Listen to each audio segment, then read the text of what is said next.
Assalamualaikum warahmatullahi wabarakatuh.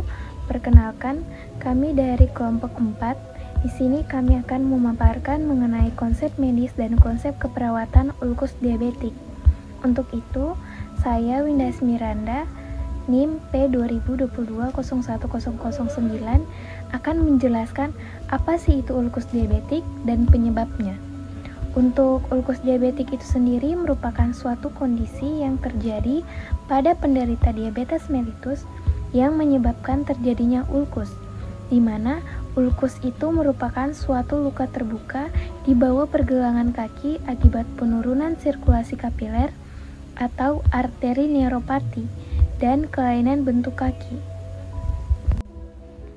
Untuk penyebabnya, ulkus diabetik sering terjadi karena kombinasi neuropati, yaitu sensorik, motorik, otonom, dan iskemia, di mana kondisi ini diperparah lagi dengan infeksi neuropati.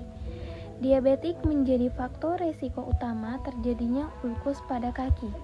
Hilangnya sensasi nyeri akan merusak kaki secara langsung. Kemudian, kerusakan saraf perifer sering timbul perlahan-lahan dan sering tanpa gejala. Dan kemudian, sensorik membuat kaki penderita tidak dapat merasakan apapun.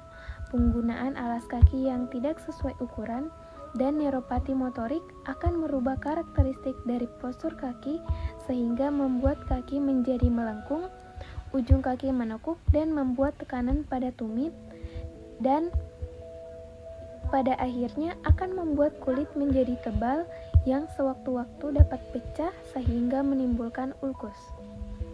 Adapun tanda dan gejala penyakit ulkus diabetikum itu dapat dibedakan menjadi 4 stadium. Yang pertama, stadium 1 mulai ditandai dengan adanya tanda-tanda asimptomatis atau tanda terjadinya kesemutan. Yang kedua yaitu stadium 2 mulai ditandai dengan adanya claudicatio intermittent, yaitu nyeri yang terjadi dikarenakan sirkulasi darah yang tidak lancar dan juga merupakan tanda awal penyakit arteri perifer, yaitu pembuluh darah arteri mengalami penyempitan yang menyebabkan penyimpatan aliran darah ke tungkai. Stadium 3 yaitu nyeri terjadi bukan hanya saat melakukan aktivitas saja, tetapi setelah beraktivitas atau beristirahat nyeri juga timbul.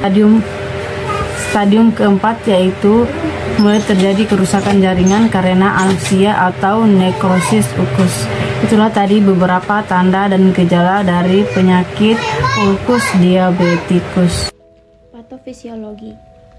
Salah satu penyebab penderitaan diabetes mengalami ulkus diabetikum berupa penurunan sensasi pada kaki yang berhubungan dengan luka pada kaki dan dapat menjadikan kehilangan sensasi di daerah distal tungkai hingga amputasi adalah neuropati.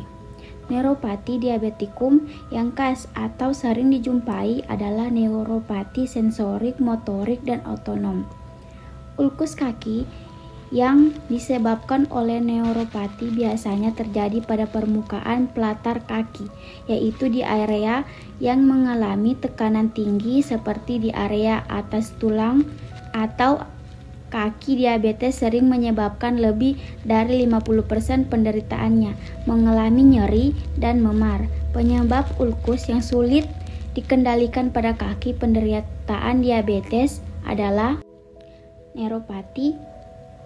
Hilangnya sensasi menyebabkan berkurangnya rasa sakit dan dapat mengakibatkan kerusakan kulit akibat trauma atau tekanan dari sendal dan sepatu sempit yang dikenalkan oleh pasien yang dapat menimbulkan luka dan infeksi.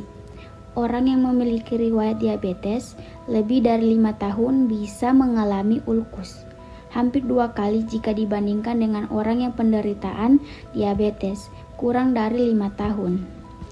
Besar peluang terkena hiperglikemia kronik jika memiliki riwayat diabetes yang cukup lama dan akhirnya bisa menyebabkan komplikasi diabetes meliputi retinopati dan ulkus diabetikum. Pada DM tipe 1 dan tipe 2, keduanya dapat menyebabkan karena luka yang timbul secara spontan. Saya Muhammad Arif Putrajaya akan melanjutkan pembacaan tentang komplikasi. Ulkus dapat menyebabkan amputasi dan bisa menyebabkan risiko kematian 3 kali lipat hanya dalam waktu 18 bulan. Infeksi dari ulkus diabetikum yang diikuti amputasi juga dapat menyebabkan penderita mengalami depresi yang berat. Salah satu infeksi kronik diabetes yang paling ditakuti adalah ulkus diabetikum karena dapat menyebabkan kecacatan atau amputasi dan bahkan bisa menyebabkan kematian.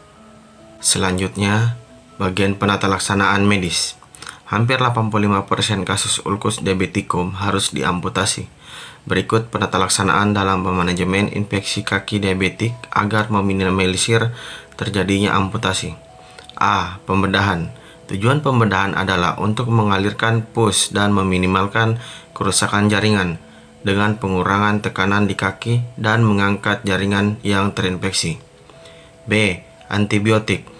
Antibiotik hanya digunakan untuk mencegah terjadinya infeksi, bukan untuk menyembuhkan luka.